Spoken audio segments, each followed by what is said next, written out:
Hello there. Welcome to Weird Music on the Glumberger channel. The show where we look at unusual albums, have a chat and generally start a discussion of some sorts on peculiar albums out there, So with this show, I kind of want to try and mix it up with things that you've probably heard of and things you may not have heard of. And it's sort of give you as a viewer of the show, introductions to music that you might enjoy based on whatever reasons you found this channel, if that makes sense. And so for today, we have another sort of minimalist drone album, I am covering a lot of these, but I just find the world of drone music so fascinating and interesting, basically. This one, though, this will definitely satisfy those who like their drones very long and very low-end and bassy.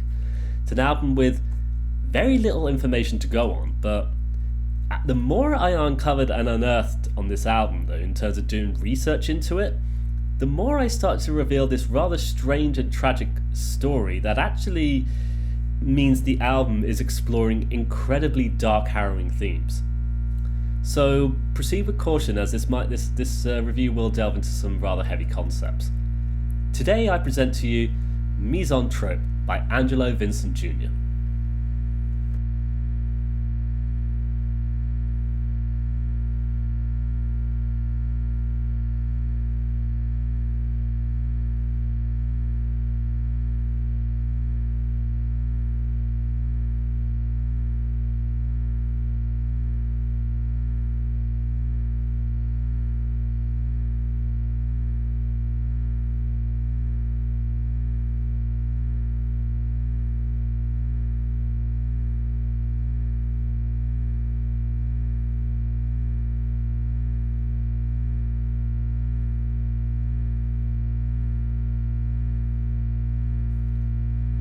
So generally, I always start these sections by asking who the particular artist involved is, but very much like our video on You Settle on Movement, we're left quite a mystery as to who this artist is. Moreover though, Googling Angelo Vicente Jr. comes up with, absolutely nothing bar their Bandcamp page, Discog page, and a couple of reviews scattered across the search engine. And so, aside that, we have no information to go on again. In fact, I would actually argue we have less information to go on. I genuinely cannot find out anything about this artist in question. So, once again, another minimalist mystery. Who are they? What do they do? Who knows? Apparently, in regards to the releasing of their music, though, those points are completely moot and unnecessary. So, once again, we have a review where all we can go on is the music itself and what little information has been provided. And to be fair, I kind of like things like that because it makes for very interesting videos. Well, at least I would say so. So let's discuss this album, shall we? Mise Trope is one of a handful of releases by drone composer Angelo Vicente Jr. It is a colossal 80-minute cassette release. Released on the very strange but very aptly named Important Drone Records, a record label based in Spain who specialise in sustained tone minimalism on cassettes. So this is a very interesting record label indeed. It is a cassette-based label who push out incredibly minimalist drone records, all featuring somewhat similar artworks of what I assume is painted or maybe just sketched black squares on white backgrounds. It gives this catalogue, this remarkable sense of consistency across the handful of releases they have made. And I have to say, the albums released on this label, they're very peculiar drone records that really emphasize sustain, what I would argue is just pure drone. Very weird, but very satisfying to listen to. So, Mise Trope. This is one of two records that Angelo Vicente Jr. released on the label, the first being a record titled Enigmatic Kunst. So, Mise Trope features two compositions on both sides of the cassette, of course. The album opens up with the colossal Ningen Shikaku, a Japanese title roughly translating to No Longer Human. We'll get into that a bit later though. And this recording runs for roughly 38.5 minutes in length, and it sees Vincent Jr. just pushing out this thick concrete slab of dense, bassy drones that completely fill you up in this really tar-like substance, as it just pushes and pushes. It's an incredibly hypnotizing track in terms of and it's arguably subtle in terms of its movement, it does see that low-end drone being sort of shifted and played around with, but only a little bit here and there, across that lengthy runtime, and genuinely it will throw you into this incredibly dazed stupor before violently waking you up with these really unusual tones towards the end of the track, and they seem to just glide in from the left and right, and then back again and stuff. It makes for this really peculiar listening experience. And yeah, listening to this, it makes it feel like the composition is this one massive loading screen as we await to arrive at our destination, only for the landing onto the ground to be an equally perplexing experience, before it all just fades into silence. Incredibly peculiar track, no doubt, but I find drone music like this interesting, especially with the particulars of the actual sustained tone being achieved by Vincent Jr. here. It's so low end and bassy to start with, and it's so, as a result, so incredibly satisfying to listen to. But there's a bit more to this album though. Mise on Trope features a second track on the B-side of the cassette, the slightly, but only slightly shorter track of La Chute dans le Temps, a French title roughly translating to The Fall into Time. So, I'll say here, keep in mind the names of these two tracks as we will discuss them a bit later on actually. But La Chute de la Temps, it pretty much continues with what Ningen Shikaku started, offering up another low-end sustained drone that pushes onwards and onwards with no end in sight. But I feel like this track arguably does a few things a little bit differently though, For starters, many of those low-end layers, they build up incredibly slowly on this one. They're taking a really long time to establish themselves into the main scene of things. Whilst alongside those drones, you're getting these really peculiar oscillations that once again traverse the panning of the recording from left to right, and back again, being a little bit higher in pitch than, the chunky low-end drones that we've had usually. And this, once again, it all feels incredibly subtle though. It really takes its time to just let those layers build and throw you into the peculiar stasis as the drones progresses. But however, 20 minutes in, you get this somewhat radical change to the drone itself, which all just fades away to let this more high-end drone occupy the scene and start acting really wild and frenetic, if that makes any sense. It almost starts stuttering as it continues to push forward, placing us in a much stranger and more esoteric world than the rest of the track, I'd feel. However, give it a couple of minutes, and then those low-end drones start coming back into the scene again as those wild oscillations, they start to sound more like the dial tone of a telephone for some reason, before turning itself into this chaos as it attempts to express itself, basically, before you're left with a long fade out of incredibly low-end drones. It's so peculiar, but I genuinely find stuff like this interesting. I really just love how the drone itself sounds. It's so thick and heavy and bassy. It's so interesting.